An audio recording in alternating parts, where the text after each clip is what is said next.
Para analisar este caso, é o nosso convidado Pedro Guerreiro, diretor do Jornal de Negócios. Pedro, boa tarde. Olá, boa tarde. Ia começar esta entrevista com esta questão deste silêncio perdido de Zeina Albava. Como é que tu olhas para este silêncio? Demonstra que a PT já poderia ter sido avisada da intenção do Governo? Não é normal que o Estado use a Golden Share, nunca o tinha feito, e também não é normal que o Estado não tenha sinalizado, não tenha avisado sequer à entrada da Assembleia Geral o que pretendia fazer. Fê-lo durante a votação e para surpresa de todos. Isto é bom português, é aquilo que se chama uma grande bronca. Ninguém estava à espera. Isto é de uma legalidade muitíssimo discutida. É muito provável que enfrentemos agora uma guerra jurídica que pode anular esta decisão. Mas não é só isso. A questão é que a administração da Portugal Telecom, e nós acabamos de pôr essa notícia agora no nosso site, a administração da Portugal Telecom também é colocada de alguma maneira em xeque, porque a administração da PT assinou papéis que distribuiu pelo mundo inteiro, pelos investidores, a quem apresentou a sua defesa nesta oferta da Telefónica, assinou papéis dizendo que a Golden Share não se aplicava a uma situação destas. E pode vir, portanto, a ser confrontada por esses investidores com o facto de, afinal, ter sido ativada a Golden Share, que é um mecanismo protecionista, é um mecanismo anti-mercado e é um mecanismo que foi usado contra a vontade dos acionistas, porque 3/4 dos acionistas, portanto, incluindo muitos portugueses, incluindo o Banco Espírito Santo, incluindo a Ongoing, portanto, grandes acionistas que se diziam do núcleo duro e indefectível da Portugal Telecom, esses acionistas mandaram hoje vender e o Estado passou por cima de tudo isso,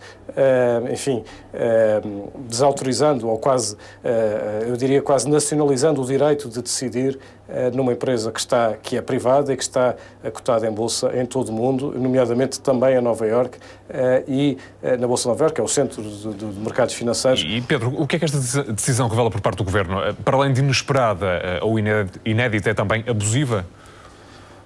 Há a questão jurídica que os advogados dirão. Na minha opinião, que não é jurídica, obviamente, na minha opinião, é claramente abusiva. Abusiva não só dos poderes do Estado, abusiva a própria Golden Share é abusiva, como Bruxelas tem vindo a dizer. Aliás, estamos a 8 dias de provavelmente essa Golden Share ser anulada por um tribunal, de ser declarada ilegal. Portanto, é abusiva e não é necessariamente sequer líquido que seja do interesse de Portugal que esta venda não se faça. Era um assunto dos acionistas. E os acionistas tinham decidido que iam vender a vivo por este dinheiro, era muito dinheiro, e o Estado acaba por desautorizar todos esses acionistas. Portugal, neste momento, tem notícia nos jornais do mundo inteiro por ter ativado uma medida retrógrada e que é claramente anti-mercado e que nos coloca quase, quase como uma república soviética na sua relação com as empresas e com os mercados. E Pedro, perguntava-te já das consequências. A vice-presidente da Comissão Europeia já disse que as medidas nacionalistas ou proteccionistas passaram de moda. Esta é uma primeira opinião por parte de Bruxelas. Como é que achas que a Comissão Europeia se vai posicionar perante este caso? Vai claramente hostilizar, repudiar e veremos se não vai ainda fazer mais do que isso. Provavelmente não precisa de acionar mais do que já acionou, o assunto está no Tribunal, mas os advogados da Telefónica e de outros investidores, outros acionistas da PT, com certeza que abrirão uma frente de guerra que vai fazer com que este processo, ainda não tenha saído ao final do adro. Vamos ter, com certeza, muitas consequências ao longo dos próximos meses, mas basta ver hoje, as ações da PT acabaram de voltar à renegociação, elas tinham sido suspensas durante a Assembleia Geral e já estão a cair 10% em relação à véspera. Portanto, este tipo de decisões não é apenas uma questão formal, não é apenas uma questão moral ou ideológica, é uma questão de dinheiro. Os donos da PT estão neste momento a perder 10% do seu dinheiro por causa desta decisão. E, portanto, têm todo o direito, naquilo que é seu, de reclamar contra este intervencionismo do Estado, que ainda para mais é de uma legalidade muitíssimo duvidosa, como Bruxelas tem vindo sistematicamente a dizer ao longo dos últimos anos. Já muito se disse que a decisão de alienar a Vivo é má estrategicamente para a PT, mas são os acionistas que decidem o que fazer. São eles os principais prejudicados ou isto vai para além dos acionistas? Portugal também perde em termos da forma como o mercado olha para o país? Bom, vamos por partes. Primeiro, a decisão de vender é boa ou é má para a PT? As opiniões são várias. A minha opinião, eu hoje escrevi no editorial do Jornal de Negócios que a venda da Vivo, mesmo por este preço, era má para a PT. E era má para a PT por duas razões. Porque a PT, mesmo sendo muito dinheiro, estava a vender a Vivo numa altura em que a Vivo começa a dar muito dinheiro. Portanto, a Vivo daqui a alguns anos vai valer muito mais do que vale hoje. É aquilo que se chama uma vaca leiteira de dividendos na gíria dos mercados. E também porque a alternativa que existe à PT, ou seja, a PT agora pode pegar neste dinheiro todo, ou poderia pegar neste dinheiro todo, dá-lo aos acionistas ou reinvesti-lo, mas mesmo que o reinvestisse todo, o que não era crível, porque estamos a falar de acionistas basicamente muito endividados e alguns muito falidos, portanto precisam deste dinheiro, mas mesmo que reinvestisse, não iria reinvestir em algo tão bom como a Vivo. Agora, o que é bom para a PT não é necessariamente o que é bom para os seus acionistas. E os acionistas decidiram assim. 3/4 dos acionistas decidiram que queriam vender. É um direito deles.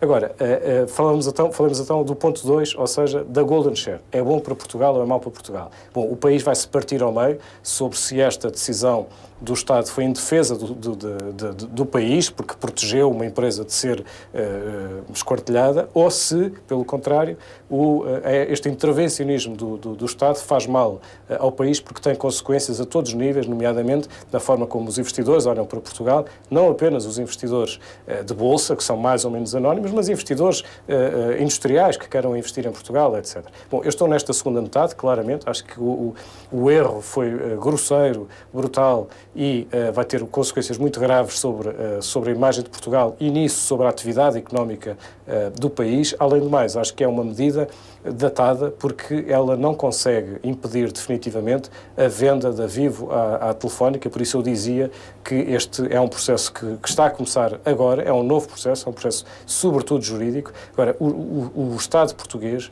é soberano dentro das nossas fronteiras, mas os mercados internacionais são transfronteiriços e o Primeiro-Ministro de Portugal não manda, não tem poderes para mandar em empresas cotadas. E Pedro, qual será agora a relação entre a PT e a Telefónica? Já se fala numa hipótese de poder surgir uma nova OPA, o que é que tu achas?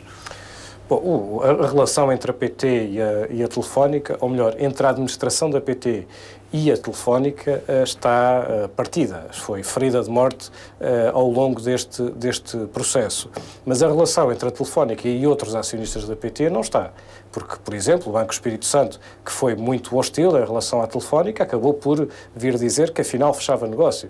Portanto, talvez seja amigos comodantes em relação a alguns acionistas determinantes, como o BES e como a Ongoing, que hoje pareciam de novo de amizade refeita com um cheque de 7 mil milhões de euros pelo meio. É o que se chama, enfim, costumamos usar a expressão realpolitik, aqui é o dinheiro real, se quisermos, são os negócios nus e crus que acabam por determinar a forma como as pessoas se relacionam. Agora, a Telefónica nunca não está verdadeiramente interessada no mercado português, sempre esteve interessada no mercado brasileiro, portanto pode escalar a hostilidade que vinha fazendo até aqui, pode escalar do lado da Telefónica.